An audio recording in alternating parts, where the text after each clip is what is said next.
Hello everyone, welcome back to organise learning channel. अगर आप मेरे चैनल पर नए हैं तो चैनल को सब्सक्राइब करें, वीडियो को एंड तक ज़रूर देखें और अगर आपको वीडियो अच्छी लगे तो वीडियो को लाइक, शेयर और कमेंट करें। तो शिक्षा निदेशालय दिल्ली सरकार द्वारा 15 नवंबर 2021 के लिए हिंदी की कार्यपत्रिका क्रम संख्या 109A पाठ्य पुस्तक रिमझिम से ये कार्यपत्रिका ली गई है। कक्षा 4 की कार्यपत्रिका है। पाठ 12 सुनीता की पहिया कुर्सी को इसमें डिस्कस किया गया है। यहाँ विद्यार्थी अपना नाम लिखेंगे और यहाँ अपने शिक्षक या शिक्षिका का नाम लिखेंगे। नमस्ते प्यारे बच्चों, आशा करते हैं कि आप सभी स्वस्थ और खुश होंगे। बच्चों, क्या आप जानते हैं कि जब हम कुछ बोलते या पढ़ते हैं तो बीच में कुछ समय के लिए रुकते हैं।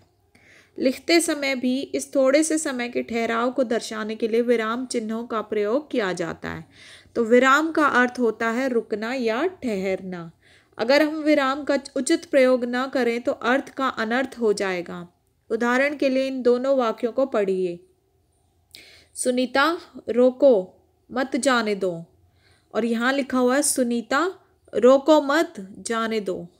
तो क्या आपने देखा कि एक छोटे से विराम चिन्ह की वजह से दोनों वाक्यों के अर्थ में कितना परिवर्तन आ गया है।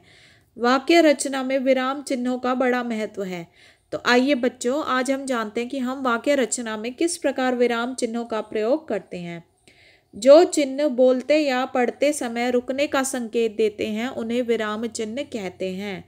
तो जिन चिन्हों की वजह से हम बोलते या पढ़ते समय रुकने का संकेत मिलता है हमें, जिन चिन्हों से, उन चिन्हों को क्या बोलते हैं? विराम चिन्ह। ठीक है, आइए सीखते हैं कि लिखते समय इन चिन्हों को किस प्रकार दर्शाया जाता है। तो अब हम इन चिन्ह को दर्शाते कैसे हैं, लिखते कैसे हैं।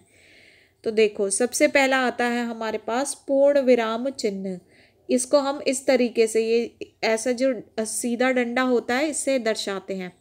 तो इसका प्रयोग वाक्य पूरा होने पर वाक्य के अंत में किया जाता है। तो ये हम कब लगाते हैं? जब हमारा वाक्य पूरा हो चुका होता है और उसके अंत में लगाते हैं। जैसे कि मैं चौथी कक्षा में पढ़ती हूँ, वाक्य पूरा हो चुका है तो इसलिए पूर्ण विराम का चिन्ह लगा दिया। ठीक है। दूसरा आता है प्रश्नवाचक चिन्ह। इसका चिन्ह जो है वो इस तरीके से होता है। इसका प्रयोग प्रश्न पूछते या लिखते समय वाक्य के अंत में किया जाता है। तो प्रश्नवाचक चिन्ह हम कब लगाते हैं? जब हम प्रश्न पूछते या लिखते हैं तो हम वाक्य के अंत में लगाते हैं। जैसे कि तुम क्या कर रहे हो। तो देखो, क्या मतलब प्रश्न पूछा ना, तो इसलिए वाक्य के अंत में क्या आ जाएगा? ये प्रश्नवाचक चिन्ह। अगला आता है अल्प विराम चिन्ह, जिसको हम इस कोमा से दर्शाते हैं।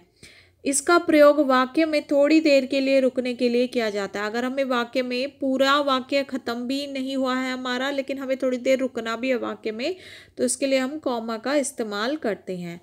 इसमें पूर्ण विराम से कम विराम दिया जाता है और पूर्ण विराम से कम विराम दिया जाता है, यानी कि हम पूर्ण विराम में जितनी देर हम पूर्ण विराम लगाने के बाद रुकते हैं, कॉमा लगाने के बाद हमें उससे कम देर के लिए रुकना होता है। जैसे कि सुनीता कॉमा, तो रुके ना हम सुनीता के बाद, नाम बोलने के बाद, तो इसलिए हमने कॉमा लगाया।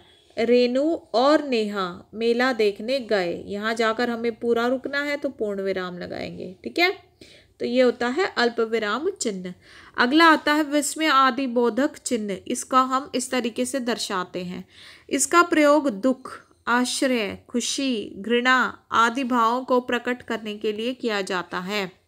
जैसे कि हम कोई बात बोल रहे हैं, वाह, तो वाह जैसे हमने अपनी खुशी इस पे जाहिर की है ना, तो वाह के बाद ये वाला चिन्ह जो है आएगा। तो वाह, तुमने तो कमाल कर दिया। अब ये यहाँ पर वाक्य खत्म हो गया तो पूर्ण विराम आ जाएगा। ठीक है, तो ये होते हैं 4 तरह के हमारे चिन्ह। अब देखो, नीचे दिए गए विराम चिन्हों के सामने उनके नाम लिखने। तो आपको नाम लिखने, मैंने ये यहाँ पर आपको नंबर दे दिया है। इस नंबर के हिसाब से जो नाम आगे लिखे हुए हैं वो नाम आपको यहाँ लिखने। ये क ख ग नहीं लिखने, ये सिर्फ आपको दर्शाने के लिए लिखे गए हैं। तो जैसे ये चिन्ह है, इस चिन्ह का नाम क्या होता है? पूर्ण विराम चिन्ह। तो ये क नंबर पे लिखा हुआ ना, तो इसलिए इसको यहाँ क लिखा है, लेकिन आपको ये नाम लिखना है तो आप यहाँ पर लिखेंगे पूर्ण विराम चिन्ह। ठीक है, ये कौन सा है फिर? ये है प्रश्नवाचक चिन्ह। तो आप ये प्रश्नवाचक चिन्ह यहाँ पर लिखेंगे, ख नहीं लिखना है, ख तो सिर्फ इसका नंबर है।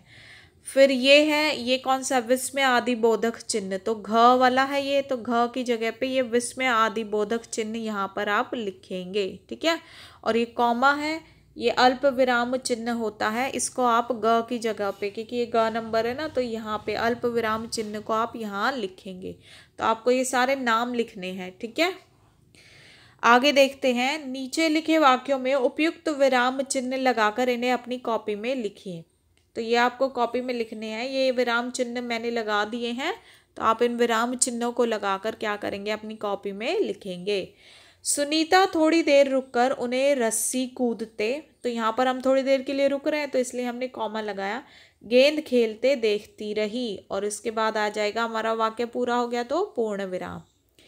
अगला है, ये सब लोग मेरी तरफ भला इस तरह क्यों देख रहे हैं। तो क्यों, देखो क्यों मतलब प्रश्न पूछ रही है, तो इसके अंत में क्या आएगा, एक प्रश्नवाचक चिन्ह। तुम्हारे पास यह अजीब सी चीज़ क्या है। अब क्या फिर से प्रश्न पूछ रही है, तो इसके भी पीछे क्या आ जाएगा, प्रश्नवाचक चिन्ह। अमित झट से सुनीता की पहिया कुर्सी के पीछे चढ़ गया। अब यहाँ वाक्य खत्म हो गया, तो ये कौन सा चिन्ह लगेगा, पूर्ण विराम। तो इस तरीके से आप इन वाक्यों को में लगाएंगे इन चिन्हों को और अपनी कॉपी में लिखेंगे।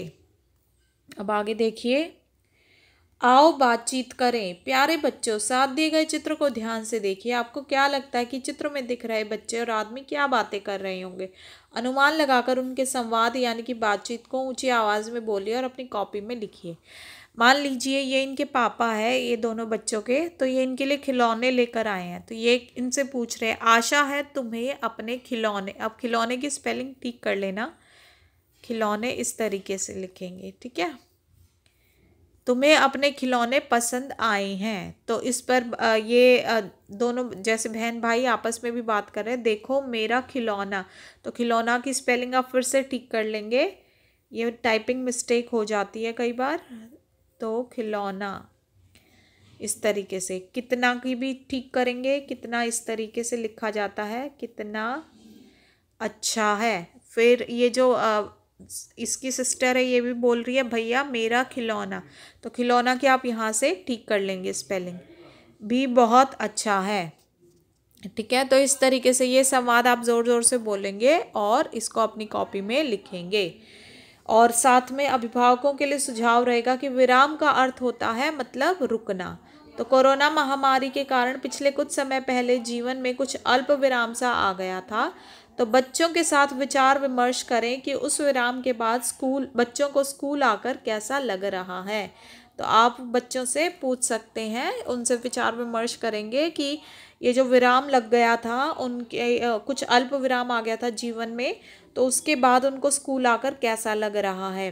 और साथ में कोरोना से बचने के लिए अपने हाथों को साबुन व पानी से नियमित रूप से धोते रहना है। तो आशा है आपको वीडियो अच्छी लगी होगी। अगर आपको वीडियो अच्छी लगी तो वीडियो को लाइक, शेयर और कमेंट करें, चैनल को सब्सक्राइब करें और मिलते हैं नेक्स्ट वीडियो में।